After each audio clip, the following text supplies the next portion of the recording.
Multiple contact!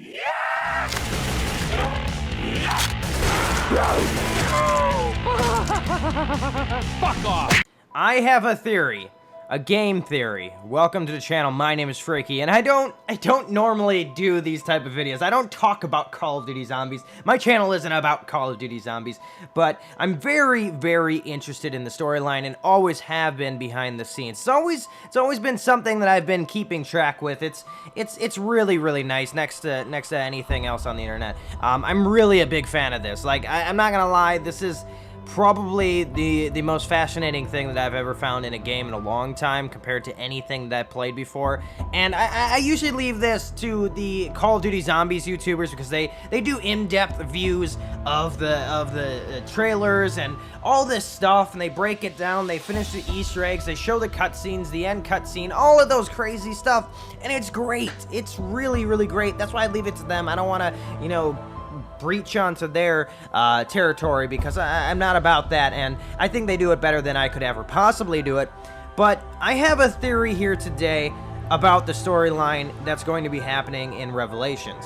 So if my theory is true, and I believe this to be fact, then this is going to be a big, big twist to the storyline, or at least it gives it a better in-depth storyline, kind of like a holy crap, did you see that coming, that sort of thing here. And I'm surprised not a lot of people have made this connections yet, because I have a lot of points that are going to point to this thing being true. And if it's not true, if it doesn't actually come out to be, you know, fact or anything like that, I'm totally fine with it. It's just a theory, and if it was actually put into the game, then that's going to be crazy, because it's going to lead to a whole bunch of different things that is going to be talked about and actually could lead to other storyline arcs. Now, my brother and I were sitting down, we were watching some YouTube Call of Duty zombie YouTubers, as we always do, and we were watching breakdowns of the trailers, and we came to the conclusion that if the Shadow Man is an apothecant, right? That's obvious. He's an apothecant, he's kind of like their leader, and he controls, at this point in time in Revelations, the whole entire galaxy, world, etc., whatever you want to call it. He controls the ether, basically, is what he is doing right now. He's breaking time and space. He's making it awful. It's not a good time for our crew. Now, if you remember correctly, in Shadows of Evil, when you finish the ending cutscene, the Shadow Man actually has his soul go into the summoning key, which is actually, the summoning key is given to a keeper. The keeper has the summoning key in his hand before Richtofen comes out of a portal and says, I will be needing this, I have a world to save, and snatches it out of his hand. And it just walks away. That's just what happens. And then we know the storyline from then on out, right? But then Dr. Monty comes into the equation. This is it. Where has Dr. Monty come from? Well, we know that he was building off the storyline because of the gobblegum machines. They have red eyes.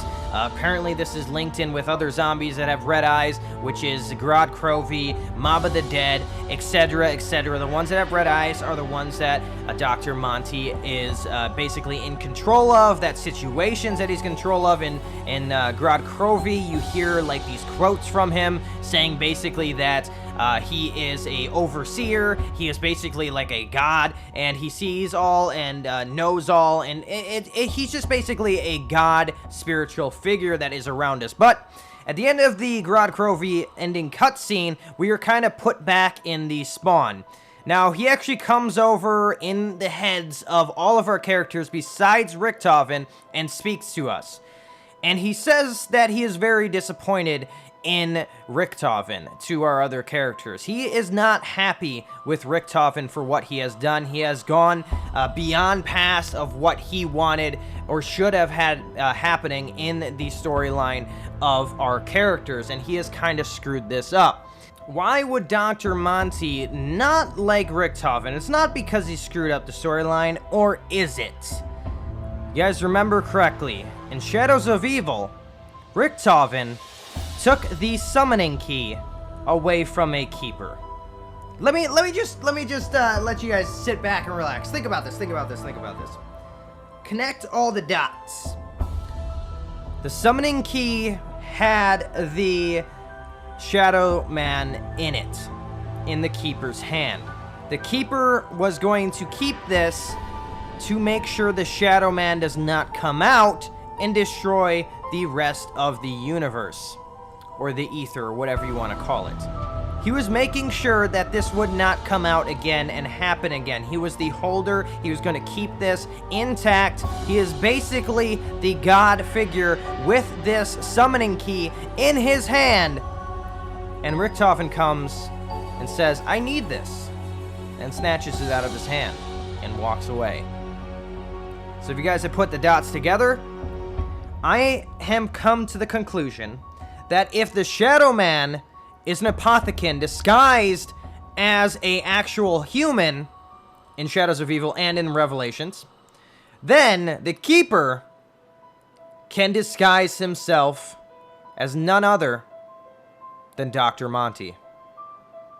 Phew, I probably should have had a bass drop at the end of that one. That was intense. I know, it was kind of hard to take in. But remember, this is just a theory. It's just my theory. You don't have to agree with it. It's just something that I think personally would be a cool plot twist and kind of further the extension of the storyline that what we already have. And it would kind of just make sense, right? It just kind of makes sense. You got one side, which is the apothecary, the Shadow Man. He's the evil guy. He's trying to destroy the whole entire ether, the universe, etc. And on the other hand, Dr. Monty is seeming like a god figure. He's seeming like he wants to help out our characters, and he wants the world to go back to normal and keep it sane.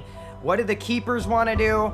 They want to lock away the apothecaries. So this is my theory. I came to this conclusion. Like I said, I don't normally do Call of Duty Zombies storyline information at all, theories, etc. I don't do it on this channel. So what I would like for you guys to do, if you guys believe in this theory, you guys want to share this theory to some of your favorite Call of Duty Zombies YouTubers, make sure to share it with them. There's a push to tweet link in the description below. If you guys want to go tweet this out to your favorite YouTuber, just push that link and then you could fill it out to any YouTube Call of Duty Zombies YouTuber out there. I have some ones in there right now, but you can always edit it to whatever you want to send this to. If you feel like this theory is good enough to have them share it with their audience as well. Hope you guys did enjoy. If you're new around here, make sure to hit that subscribe button. If you enjoy gaming content as a whole, I make rather videos that are a little bit over PG-13, so if you're a little bit of a younger audience, you might not want to subscribe. But if you're into that type of stuff, if you're into awesome gaming content here on the channel, make sure to subscribe. You don't have to. But if you want to, you can. But you don't have to. I'd like you to, though.